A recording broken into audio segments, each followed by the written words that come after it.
Hello अस्सलाम वालेकुम। Service encyclopedia में आपको खुशामदीद कहते हैं कैंडिडेट्स। जैसा कि आप जानते हैं कि हम वैक्सीनेशन की तैयारी कर रहे हैं, जिसमें हम ईपीआई के डिजीज़ डिस्कस कर रहे थे। तो उस हवाले से मैंने आपको मीज़ल्स का जो लेक्चर था वो पहले से शेयर किया था, लेकिन उसमें एक अपडेट हुई है, तो ये लेक्चर मैं दोबारा रिकॉर्ड कर रहा हूँ। तो वो अपडेट आपसे जैसे शेयर हो जाए, तो जो ओल्ड लेक्चर है वो आप ना सुनिए, और जो अभी जो मैं लेक्चर आपको भेज रहा हूँ वो सुनिए, ठीक है। ताकि जो चीज़ अपडेट हुई है वो आप अपडेट इन्फॉर्मेशन अपने पास रखें, ताकि अगर टेस्ट में कोई भी सवाल आए तो आप उस हिसाब से सही कर सकें। तो लेक्चर की तरफ चलते हैं, जिसमें हम ईपीआई के डिजीज़ डिस्कस करेंगे। उससे पहले अगर आपको बताता चलूँ, अगर आप पेड ग्रुप्स में हमारे ऐड होना चाहते हैं, जिसमें हम पीडीएफ नोट्स वगैरह और लेक्चर्स डेली के बेस पर भेजते हैं और मॉक टेस्ट वगैरह भी हम लेते हैं ग्रुप्स में, तो आप हमारे व्हाट्सएप के नंबर पर रब्ता करके ऐड हो सकते हैं टेस्ट की तैयारी के हवाले से। तो और यूट्यूब पर लेक्चर्स भी आपको मिल जाएंगे, और फेसबुक पर मैं नोट्स शेयर करता रहता हूँ। तो चलते हैं लेक्चर की तरफ। आज का जो लेक्चर का टॉपिक है वो मीज़ल्स से खसरा क्या है या मीज़ल्स क्या होती है, ठीक है। तो ये लेक्चर नंबर 20 था, जिसको मैंने अपडेट किया है। सबसे पहले तो देखेंगे कि खसरा होता क्या है या मीज़ल्स होती क्या है। जैसे मैं आपको पिछले लेक्चर्स में भी बताता आ रहा हूँ कि ये जो चीज़ें इंपॉर्टेंट होती है वो मैं आपसे शेयर करता हूँ। तो सबसे पहले होती है कि बीमारी कौन सी चीज़ की वजह से फैलती है या काज होती है, ठीक है। तो वो आपको याद कर लेनी है, ठीक है। तो या बैक्टीरिया होगा या वायरस होगा, तो कौन सी चीज़ से वो फैलती है वो आपको याद कर लेनी है। तो जो खसरा होता है या मीज़ल्स होती है, वो देखें, ये एक ऐसी बीमारी है जो एक वायरस, मीज़ल्स वायरस से फैलती है।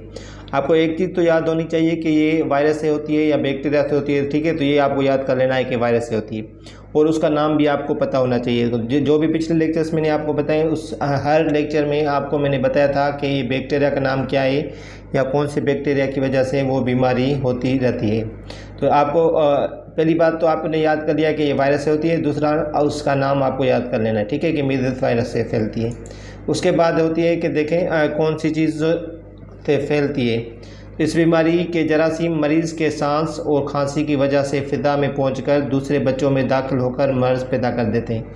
तो अगर कोई सांस लेता है या खांसी करता है कोई भी बच्चा, या फ़िज़ा में क्या करते हैं वो, उसके जरासीम, अगर किसी बच्चे को मीज़ल्स है तो उसके जरासीम दूसरे बच्चे को फ़िज़ा के ज़रिए दूसरे बच्चे तक पहुँच सकते हैं। तो आपको इसका ख्याल करना है कि जिसको अगर मीज़ल्स है तो आपको उस बच्चे को मतलब अलग से रखना है थोड़ी देर, ताकि उसका इलाज प्रॉपर हो सके और दूसरे बच्चों में वो मर्ज़ नहीं फैल सके।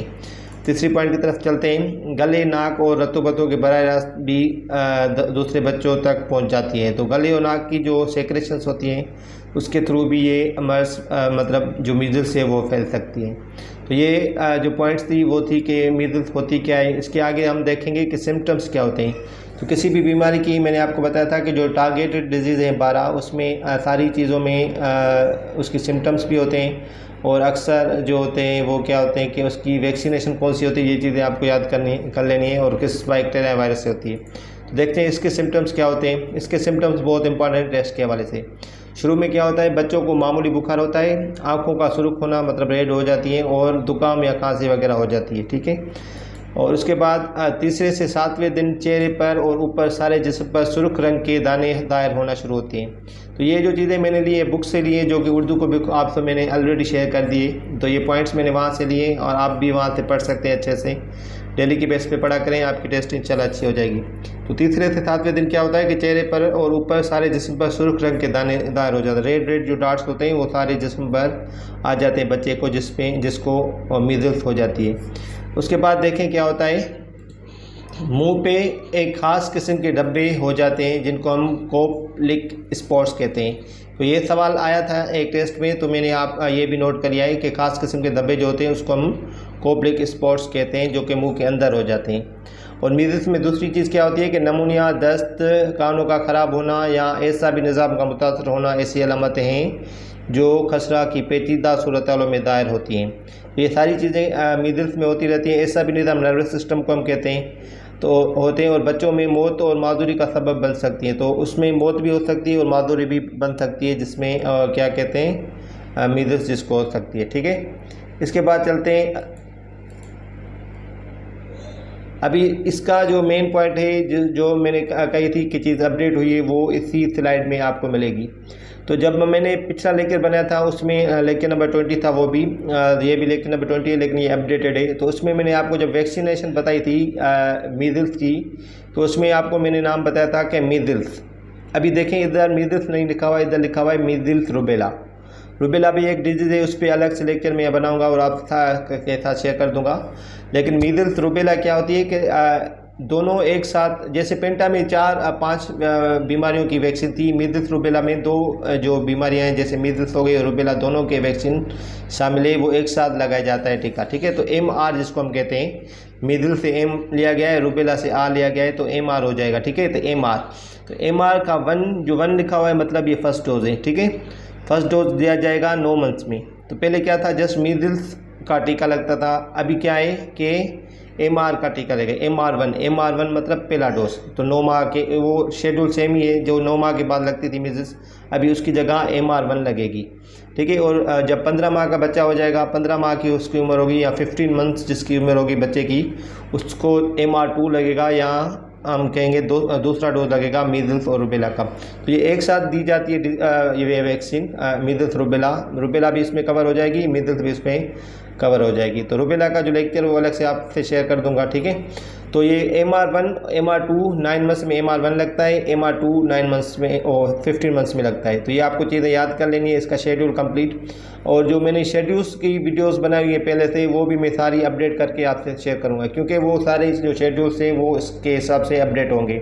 जैसे IPV2 पहले नहीं था, IPV2 अभी ऐड हो गया है, तो उस हिसाब से वो भी ऐड करना है।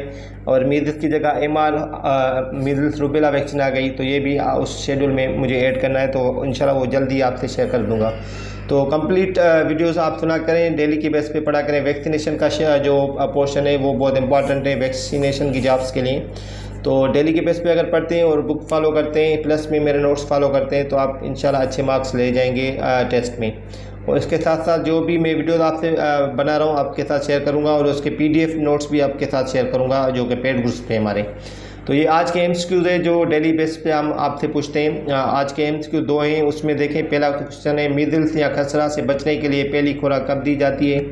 ये अगर लेक्चर आपने कंप्लीट सुना है तो आप आसानी से इसका जवाब दे सकते हैं। ठीक है, और दूसरा क्वेश्चन है इसी में से, मीजल्स खसरा डैश की वजह से होता है, वायरस से होता है या बैक्टीरिया की वजह से होता है। तो ये इसी लेक्चर में से सवाल लिए गए हैं। इसका मकसद ये है कि आपकी जो अटेंशन हो लेक्चर की तरफ कंप्लीट हो, और आप कंप्लीट लेक्चर सुना करें डेली की बेस पर, और बुक रीड ज़रूर करा करें। तो इसका आप आंसर कमेंट करके मुझे बताएं। और अगर पेड ग्रुप्स में ऐड होना चाहते हैं, जो व्हाट्सएप का नंबर दिया आपके सामने आ रहा है, उस पर आप रब्ता करके हमारे पेड ग्रुप्स में ऐड हो सकते हैं फ़ीस पे करने के बाद। तो आप हमारा चैनल सब्सक्राइब कर सकते हैं, और फेसबुक का पेज भी लाइक कर सकते हैं, जहाँ पे हम वीडियोस वगैरह या नोट्स वगैरह शेयर करते हैं। और पेड ग्रुप्स में हम PDF notes plus mock test वगैरह डेली की बेस पर शेयर करते रहते हैं विद लेक्चर्स। आप अपना ख्याल रखिएगा। शुक्रिया, अल्लाह हाफिज़।